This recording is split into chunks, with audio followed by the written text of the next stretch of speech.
So overall, I definitely recommend the Whipple Competition open air boxes.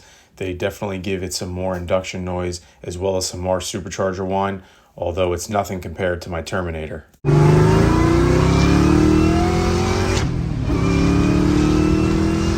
But nevertheless, I still highly recommend it. They do make more noise than the factory closed air boxes, and not to mention, they look 10 times better under the hood.